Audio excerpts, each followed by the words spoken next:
Welcome to On the Edge with April Mahoney Brains. Here, this is the spot where the conversation is pointed, the guests are sharp, and the responses are never dull. Welcome home, Brains. There's only one requirement to hang out on the edge, is that you open your big brain and close your small mind. Did you bring your thinking caps? It's time to put them on, because the conversation starts now. Brains, how are you today? You're back at your favorite place, the spot, the location, where the conversations are pointed, the guests are sharp, and the responses are never dull. Going to the Netherlands, near Amsterdam, Brains, on the other side of the world, to visit with Eveline Phillomena Zwikker. That's a mouthful, but let me tell you. Great job, April. Great job. Thank you. The stories that she's about to share with us and how she is going to engage in our psyche and our hearts is going to be amazing. I can't wait for you to hear one of the particular stories, but also the story about how she just got a tattoo, how she liberated herself, came back from a retreat, but she's working with women, high achieving women, high performing women. And I think that, from what she told me, she picked this genre because they are really taxed and they really are stressed and they need the love because that's something that they deny themselves. They're so busy pouring into their career, trying to be everything to everybody. Some are living the imposter syndrome. So we want to balance that out. We want to make it heart centered and bring it back to love. Let's welcome her to the show. How are you, Eveline? I'm doing great. Like you said, I just returned from a retreat, so I am zen. Wow. I mean, you are just, your cheeks are rosy and your eyes are bright, your dimples are deep. You are in a good space. That's good. I am definitely in a good space, yes. And it's so exciting to be on this show and such an honor. So thank you for inviting me. Well, absolutely. Brains, she speaks English and Dutch. So And now, German and French and a bit of Spanish. well, look at that. She's multilingual. How lucky is that? I have some friends that have children. Like one of my friends, for example, is Korean. Doesn't teach the child the language. I told her you do them such a disadvantage because now they suck up languages like a sponge. How did you Absolutely. learn so many languages? Well, I grew up as a daughter of an expat, so we moved around a lot. And I was really good with languages. I have a musical ear, so I always heard the melody in the language, and I just picked it up. Wow, that's wonderful. So let's dial back and tell my brains how you show up in the world. Ooh, that's a big question. How I show up in the world. Well, I think I want to show up as a beacon of light for others, Sweet. as a compassionate guide, as a heart-centered way shower who shows people in a loving way how to open their hearts and how to access their deeper truth. Because that's what makes you happy, and that's what makes me happy. What took you in that direction? Well, like all light workers that go on a journey to find themselves and to express their gifts, we all have our life's challenges, right? And so I had to experience a burnout and two divorces and four major relationships in order to get to this place of self-love, peace, and acceptance. Well, it's a maturity too. You had two ex-husbands. Some people can't even get a date. And four major relationships. What did you Mhm. learn from those experiences? How did that make you change and evolve as a woman? Well, I came to those relationships from a place of lack of self-love, feeling unworthy, and always putting my needs last. And I was attracted to narcissistic men, Mm. as empaths are, because I am an empath. And these men really were the catalyst to start loving myself and to realize that the only important person is me and I get to choose me, you Mm. know. And that's been quite a journey because I just had the last narcissistic experience as a friendship in my field, and I am done. I am so done. It's You like, say stick a go fork in away. it, you are done. I know. But did you not realize or recognize, No, should I I say, the did not patterns? recognize, and that's the thing. I didn't recognize, and I also didn't recognize that it started with my dad. I've seen my dad in a certain way, in a certain light, and after working with a therapist, it became apparent that this pattern came from my dad, and I've been repeating it and repeating it in the men I kept on attracting in my field.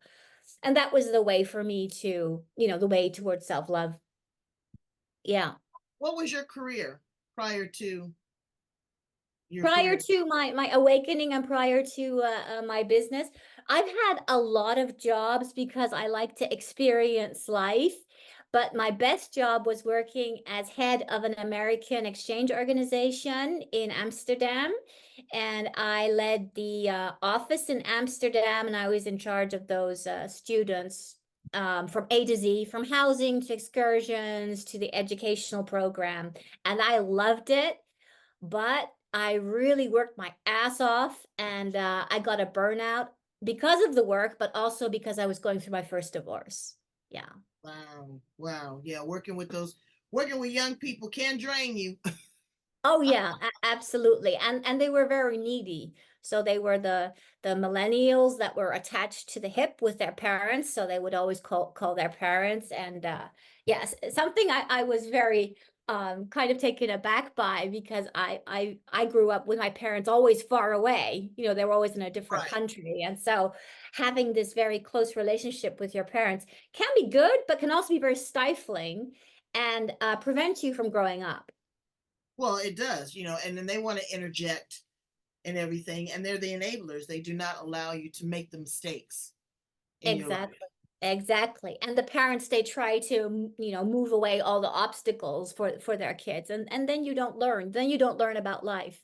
It reminds me of a quote Michelle Obama gave. I think it was a graduation ceremony at a big fancy university in the United States. And she was saying, if you think grades are your biggest problem in life, then you don't know how to deal with life.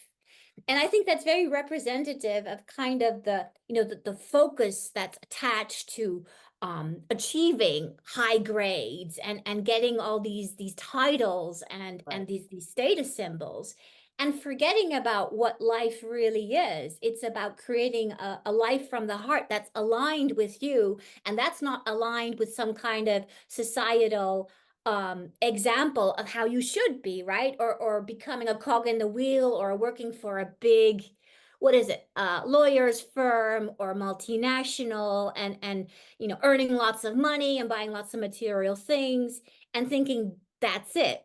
And there's just so much more to life. I mean, everybody has their own way of enjoying life. I'm saying not, that's all good. But our attachment to materialism and then this consumer Right. society is just way off the Well, charts. but again, that's how we're groomed. Yes. We see now Yeah. that younger people have a sense of entitlement, and we've done that as parents. We've had this idea that I want my child to have more or better than what I had, and that's not necessarily the case. You were fine. You grew up, you had independence, you were a latchkey kid, you had responsibilities, chores, you honored a higher source, a higher calling, you respected adults, you ate all your food, ate everything on your plate. Now it's, pick and choose and whine and complain and, okay, let me overcompensate. Let me, Mm-hmm. you don't have to struggle. Let me give you Yes, this, give you that. exactly. And so now Yeah. we have this this false sense of entitlement. And then we wonder where these little monsters have come from. Are you Mm-hmm. a parent? Do you have children? I have yes, I co-parent my son who's 11. Yes. He's 11 years old. Where's his head at 11 years old? So he wouldn't be a millennial. He would be Gen Z, right? Well, I don't even know if he fits into a category at 11. Yeah, just the age demographic of where Yeah, I young guess people so. are. I guess so. Yeah. So it's a lot. Is he really into technology? Does he make friends easy? He's a beautiful, sensitive, young boy, young person growing up with a big heart who comes with a higher consciousness. So he's one of these, new age children that are very wise. I mean, sometimes he just blows me away with his wisdom Wow. and just seeing right through me. And I also try to parent in an authentic way because I wasn't parented in an authentic way. I never knew what was going on. I actually had a mother who was depressed, and she never told me she was depressed. And children pick up on this, right? But my son knows when I'm saying I'm fine, and he said, "No, you're not fine. I can see you're not fine." And I try to be honest because that's the best way to go. And also to acknowledge when I've made a mistake. My parents never acknowledged that they made a mistake because Right. that's not how they were taught to be parents. And so that line of epigenetics can really confuse us because we're taking on situations that were passed down from our parents and our parents' parents and our parents' parents' parents. I know Hmm. I'm taking a nutrition course right now, and I really thought we were going to be talking about food and food science. But what it's really taking me back to is to genomics, to your DNA, to what is ingrained in you, not just the food you eat, but how you've processed these things, how you Wow. talk to your Yeah. cells. Yeah. And so that it's a big difference. So now you've picked this particular genre of women to work with. Hmm. Why? Because I can relate. I want to support those women that have gone through a burnout, that have gone through divorce, that are suffering from what I call, burnout blues, of having that lack of joy of going through a some kind of big life transformation and feeling disempowered because I've been there. And I know what it's like to be disempowered, to feel unworthy, to feel rejected, to feel like your life has come to a halt, to feel like your Hmm. family is falling apart and not knowing, what the next step is. And from my experiences and my wisdom, I want to share my truth and support them upon their path so that they can find their truth and find their wings of empowerment. Well, that's huge. Um, there in the Netherlands, how are women, I don't want to say treated, but how are they honored and respected? Here in the United States, we are in the midst of a revolution. The woman is taking back her power, running for president and her right to choose what to do with her own body, really kind of telling men, you're 80 whatever and I'm 40 whatever, and it's time for me to make some decisions. How are women activating themselves there in I the think that that's great too. In the Netherlands, the Netherlands is a very liberal society. A lot of people love coming to the Netherlands because it's a very liberal society. Homosexuals can marry. There are no stigmas about that, and that's coming here too. That women are asserting themselves. What I'm seeing is that a lot of women try to be like men because that's the only way to get ahead. So they lose their femininity. And right. I think we need this divine feminine within society and within ourselves to balance who we really are. And so that we can come from this place of trust and intuition instead of always using the masculine energy of drive and force and getting ahead. I mean, that's not working anymore.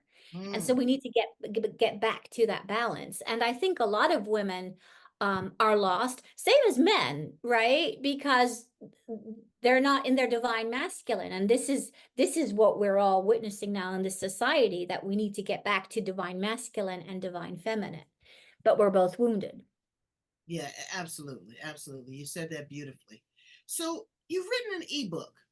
Tell I us a have. little bit about the ebook and what's inside the The pages. ebook is called A Pioneer of the Light, A Personal Journey from the Ego to the Heart. And it's actually my story of a burnout and my divorce. And I use four relationships in my life, my four most important relationships, including the ones, including my divorces, to show how you can come to a place of empowerment. because I felt this need to write down my story, to express my truth. And it's actually the first, I would say, first piece of authentic Eveline. You Mm, know, mm, this is me. This is me. So it's very fragile. right. That's how I see it. Yeah. Well, as you Yeah. pull back the layers of the onions and you allowed your eyes to water, there was a realization, and what came from that was another bud, a bud of inspiration, but Exactly. also a, for the lack of a better term, a burning, a yearning, a Yes. stage that opened up who you are. Yes, Because exactly. it's very powerful.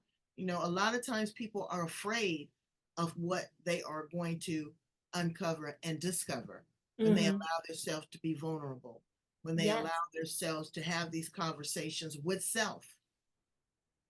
But when you realize who you are and you recognize that there was someone a slight bit different than who you thought it was, how did you greet her? How did you treat her once she arrived? Well, it was very funny because I was actually waiting for the right moment to publish this ebook, right? And that's what the ego does. It's always asking you to procrastinate. No, it's not right yet. It's not perfect yet. And, all these stories. And all of a sudden, I was sitting on my chair in my office here, and my soul was just saying, publish it. Go and Mm, publish it. And it was like, what? Yeah, no, you know, that kind of loud command. It's like, okay, here goes. And it felt very empowering. And it felt right. And the thing is, it's my voice, right? So who cares what other people think, if it's good or bad? I don't care. I've come to that point where this is me, you know. I You know. can Isn't think that whatever you something? want, but it's about what I think. And I think it's beautiful. Doesn't it feel wonderful when you are unapologetic? Now, being unapologetic brains is not being rude and being disrespectful, No. but it is having a sense of self and saying, look, this is my journey. These are my stilettos, and I'm about to walk in them. I And love how you're saying that. Yes, exactly. This is my color. This is this is my melody. This is what exactly, I'm singing. exactly. I'm And singing my you know, song. if this is not you, that's fine. But I am no longer going to let you impede in my lane. I'm not going Exactly. to let you drive my car. You Exactly. know, And you that's been my story. I've let so many people impede my lane, you know, my parents, my boyfriends, my husbands, you name it. Everybody came into my lane and kind of took me down a peg. And I let them because I didn't have any boundaries. I didn't have a sense of self-worth. And now it's like, you want to take me down? Stay in your lane. You know, you're not going to come down in my field anymore. Not Yeah. anymore. I'm not going to Not allow it, anymore. you know. Not And anymore. I can reject it and still feel okay. I can use the word no, the word Yes. stop, the word Yes. that doesn't Well, feel good. I am able to choose the word no, right? The Right. power of choice. Because that's something we forget, especially women. We have the power to choose to say yes or to Mm, say no. And we're conditioned to say yes the whole time and to keep on giving and giving and giving until we're depleted, until we reach rock bottom through whatever life situation. And then we say enough. And right. now I choose me. And that's kind of what happened to me, you know, enough. And now I say no. I say no to everything that is not aligned, everything that does not give me joy. Whoever, whatever situation, I'm just not settling anymore. And allowing yourself the capacity to breathe, allowing Yes, yourself that space to stop, process, think about things before you just go full throttle. exactly. Exactly. So Because tell us a little. I tend to be impulsive. I mean, that's one of that's one of the ways I am, which is But I an think that's advantage. It cute. can It looks also like be it's a a part of your. disadvantage. It looks like, well, it looks like it's a part of your personality. You're very It bubbly. is. So, It is. it's exciting. You get exciting. You say, oh, okay, I'll do it, and then Yeah, you but sit back sometimes I and, need to think things through. I'm getting wiser though. I stop. You know, I stop and listen, say, okay, is this wise or is this not wise? You know, I'm absolutely. getting better. I'm getting Well, better. grace us with an excerpt. I want to hear a little bit about the book and your truth. Okay. Okay. So this excerpt is called The Next Bomb, because I'll just clue you in. I was married to two men. The first one was a transsexual, but I didn't know he was a transsexual. That came out later after we were divorced. And the second one was with whom I had a partner with. So this excerpt is Okay, wait. The second one is who you had a partner with? who I had my family with. Sorry, my son. Oh, I was getting ready to say, Right. was that a No, my monogamous partner. relationship? I know. It's like, oh, it's getting a little complicated here. No, so this is the excerpt where I discover that David, that's how I called my ex-husband. I changed the names, of course. When I discovered that he was a transsexual.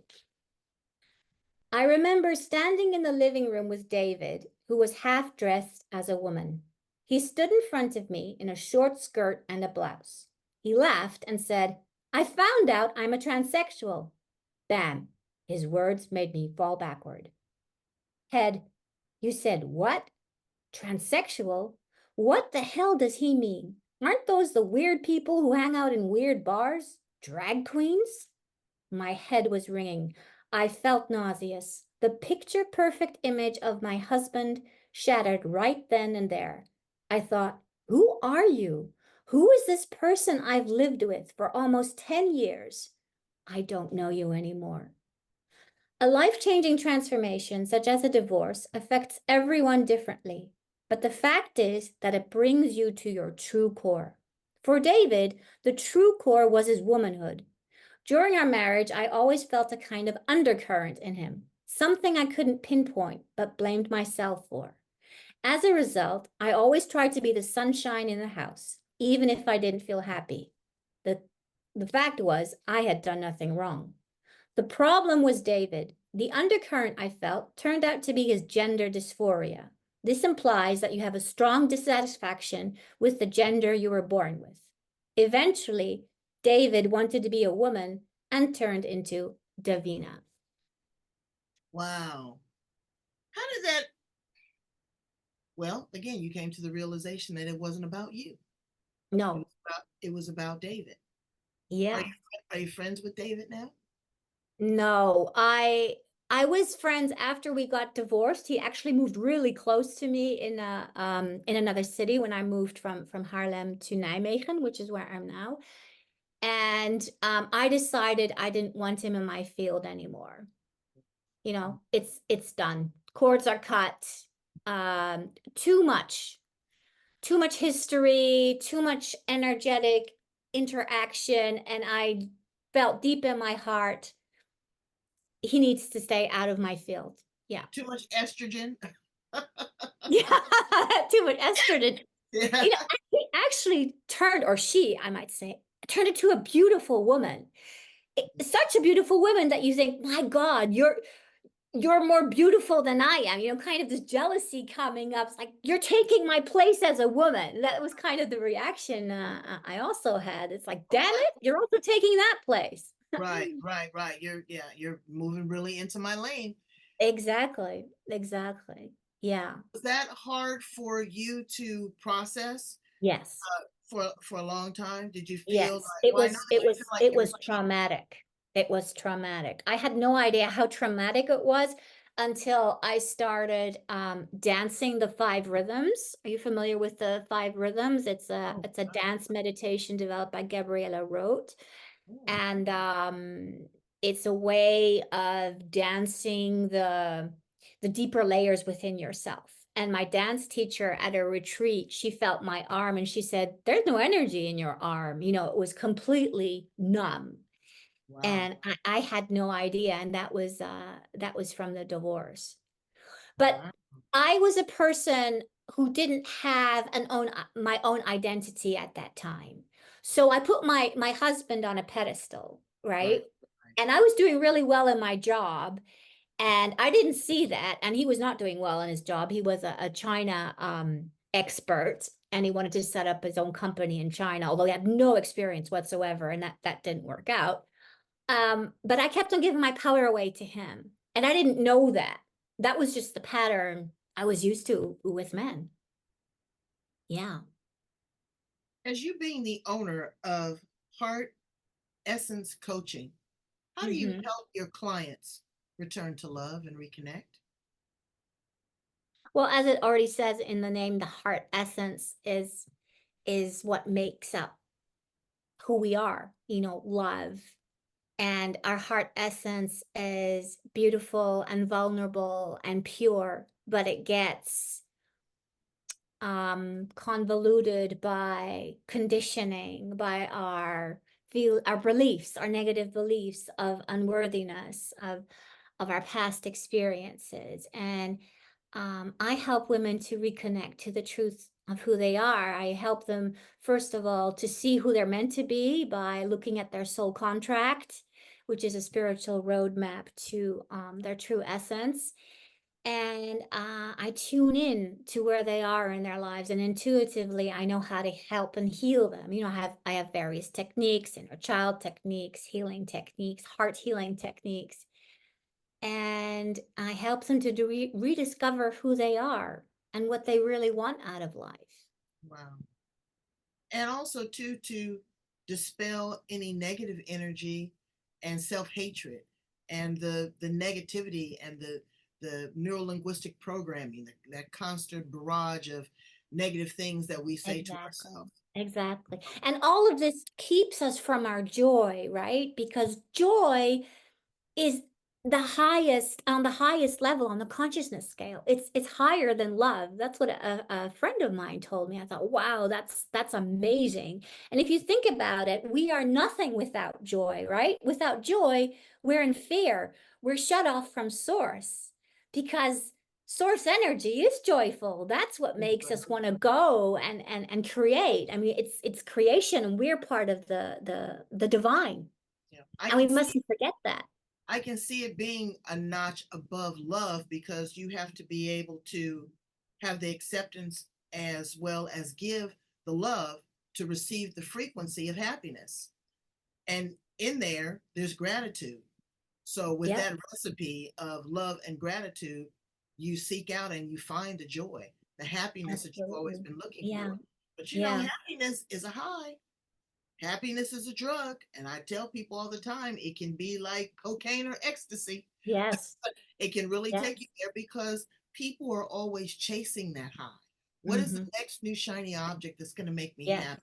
Where am I going to Outside find of yourself, right? Looking for outside of happiness yourself? outside of yourself and not looking for the inner kingdom within you, right? Right. Which is love. The moment, and that's something I had to learn too, because I externalized everything. I looked for love in partners. I looked for it in jobs, but I didn't look for it in myself.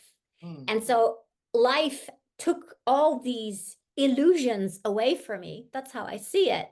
So that I could finally discover, oh, I need to give it to myself first, right. and then I can share it with everyone else. And Right. also accept the darker parts of me, because that's what people forget when they're on their quest for happiness. They just think, oh, I'm just going to be happy the whole time. That doesn't exist. We need to embrace the dark because it's the yin and the yang, right? That Right. makes up the part of the whole. And accepting those unhealed parts in ourselves is essential to our happiness, to balance. Balance equals happiness. Exactly. Because the things that hurt us the most are truly our best teachers.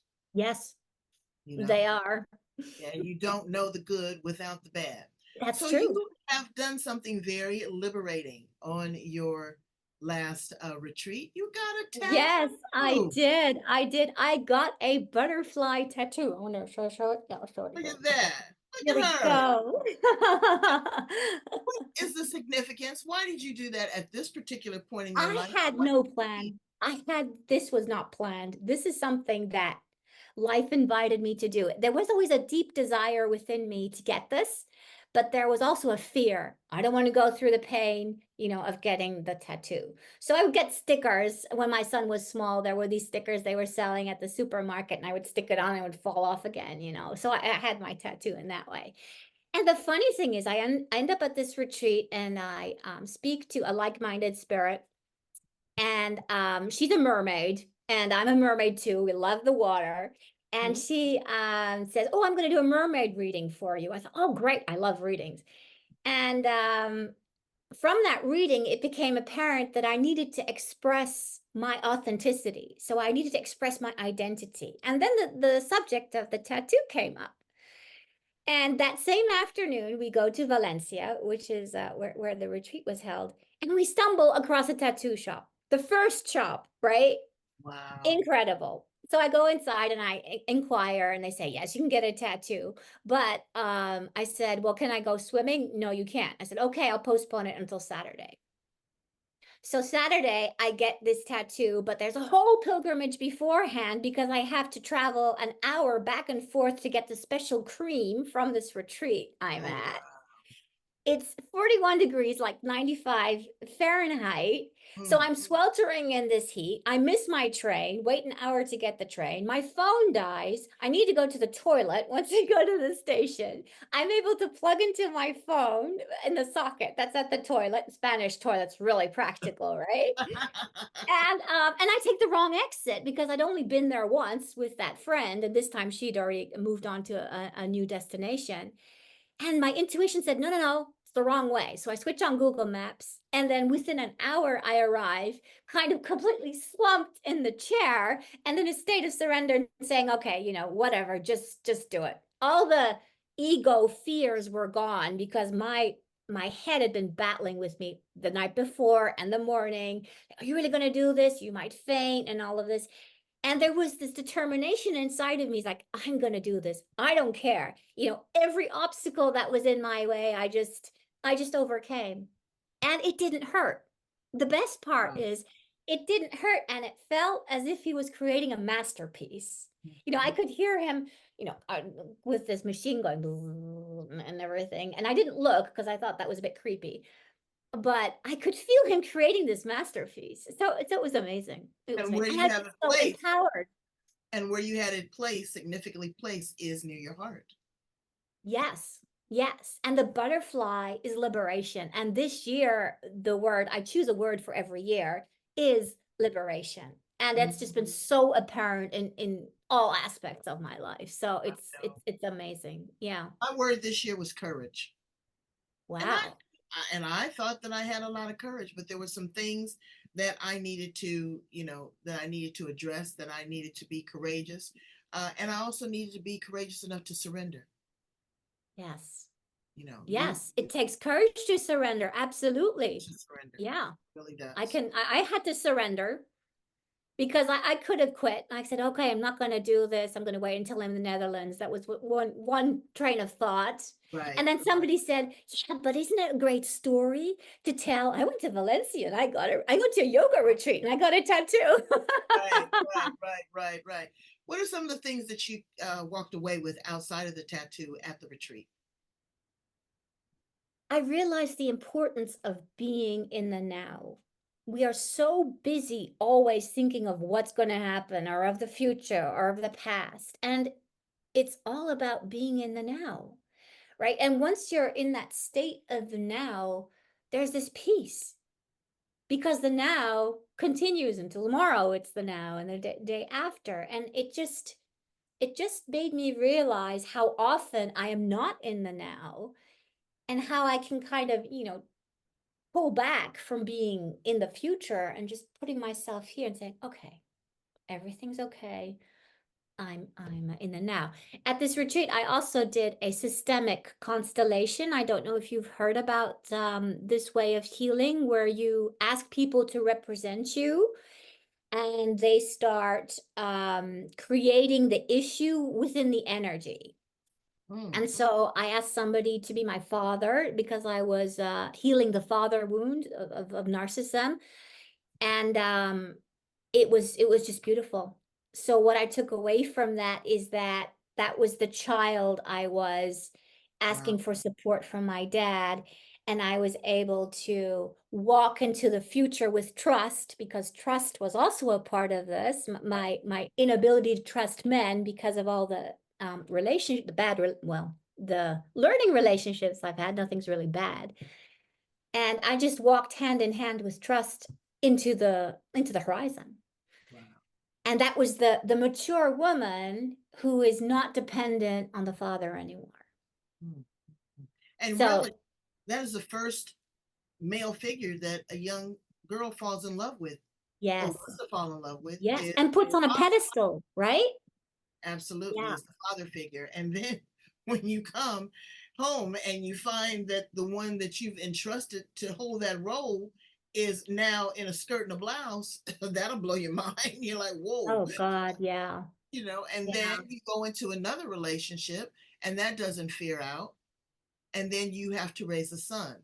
So there is a lot of deep diving, there's a lot of work, there's a lot of ebbs and flows, and a lot of adjustment. Absolutely. And you seem to have Absolutely. come out stellar. Tell us about your two podcasts that you have developed. So I've just developed an English-speaking one called Heart-Centered Stories for Conscious Living that just popped up after this retreat. And in it, I want to share my stories, the stories I've experienced about, in life whilst I'm living this path of the heart. So it's my victories, my challenges, and my defeats.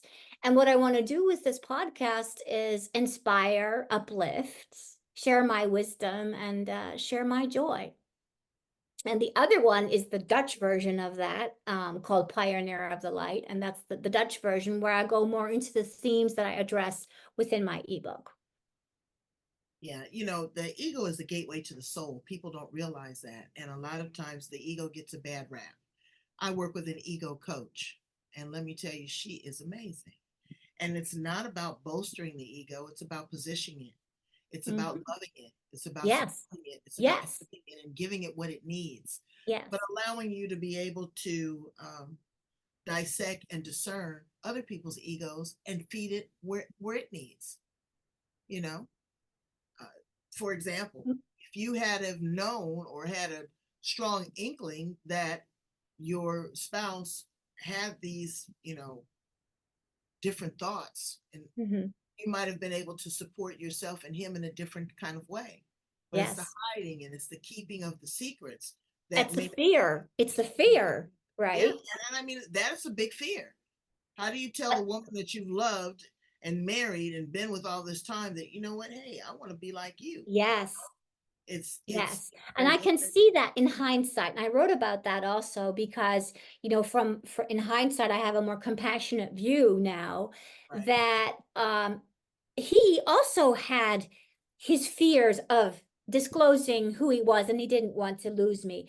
But what I did is I embraced the whole situation with my open heart, which is beautiful. But at the same time, I didn't acknowledge my pain.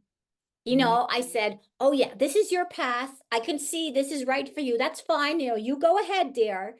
But not really acknowledging, oh my God, my life is Right, just right, on right, its head and I don't know what to do. So I kept on playing this role right. And until it all, no, that fell like a endless house of cards. echo chamber, Yeah. you just keep reverberating and it's bouncing off the walls. And every time you Yes. look, you think, you hear, you look at a picture, or what are other people going to say? What are they going to think? What are they going to think about me? Oh, Did I yeah. not do? What did I not do What as a did woman? I do wrong, right? What What did I did do I wrong? do wrong? And nobody thinks that your husband is a transsexual. I mean, it's Yeah, like you're in some kind of weird movie. right. Yeah, because you'll say, oh, well, maybe he's gay, but to completely go into a whole different genre, And I energy. yeah, Yeah. yeah, absolutely. Yeah. So let's ask some fun questions about you because you're a fun kind of girl. I If, sure am. if you were an animal, what Yes. animal would you be and why? Oh, I would love to be a dolphin. I'd be in the water the whole time and dolphins are so loving and that they jump and yeah. And they love mermaids, so. Yeah, absolutely. You said that you were a mermaid. How did you identify with the mermaids? Because of your love of the water, or did you Yes. have a My love of the life water expression? and yeah, especially my love of the water. And I guess also the way they look, being so shapely and kind of that their seduction. I Mhm. like that too. They're kind of, when they're combing their hair on the rocks and then luring the Well, my luring the men daughter, to my daughter has sorry. a mermaid fin, her and her friends, and they go and they swim in it. They do, for exercise too, but Yeah. they look so beautiful in the water. and people will look from their balconies out as they are in the water, and they're just transformed and transfixed by, the grace and the ease of, Yes. and the, Yeah. and mystery. If you were an appliance in the kitchen, Evelyn, what appliance would you be? An appliance in the kitchen. Oh, I guess I'd be something useful like a whisk. Okay, that's good. To whisk the batter. Nobody's ever really asked that question. I love that question. Yeah, the whisk is pretty cool. I've never got a whisk. I've always get blenders. People always want to mix it up, but I've never gotten the whisk. Yeah, And I there you think go. about the whisk because it's fast. It has a different type of beating mechanism and a fluffiness. When you whisk something, it's Yeah, not and like it's a by blender. hand, right? So it's with energy that you're applying and not just pressing on a button and going. So Exactly. there's actually effort involved. Yeah. I choose to be the spice grinder. Oh, oh, I Yeah, could see that. yeah. I want to make it a little spicy. I want to give it a little flavor. I want to give Yeah. you some options and some choices. So yeah, I think I'd be the spice grinder.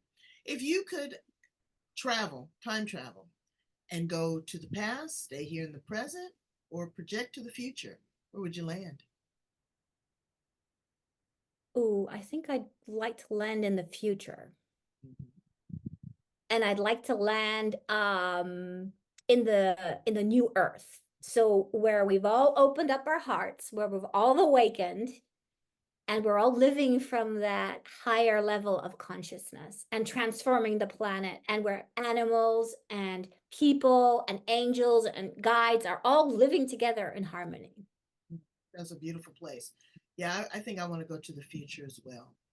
What would you say to a 15 or 16-year-old Evelyn?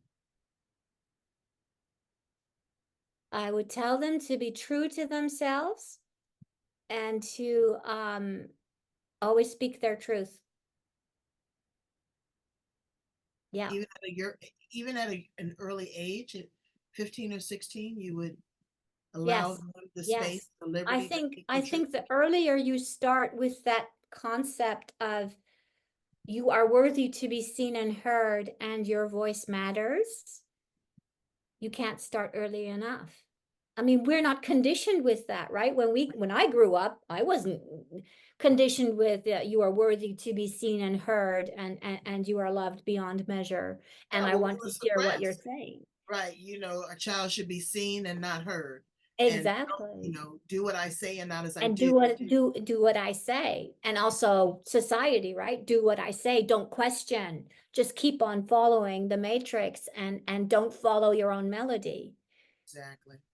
What do you say to a woman right now that's struggling, that's living the imposter syndrome, that really wants to break free, that wants to liberate herself, but she is so bogged down with the, with the confines of life, being a mother, being Mm. a business person, competing with the male influences at work. What do you say to her right now? And what I'd say to her is, first of all, I'd ask her, where's your heart? Are you connecting with your heart? Because that's step one. And step two is try and connect with your heart through your breath by taking a couple of deep breaths and start listening to the truth in your heart. And know that nobody can tell who you are and who you're meant to be, that you only know that, and that you are worthy of all the good, of all the abundance, and all the love in the world. I receive it. I'm not sure I still receive it. Evelyn, you have a special offer and a special gift for my brains. Share that with us. Yes, I do. So if you book a session with me, a heart healing session, you are going to get a channeled message. And I will do a heart healing session with you using the technique of the Latifa meditation. Now, the Latifa meditation is a meditation that comes from the Sufis. The Sufis follow the path of the universal heart.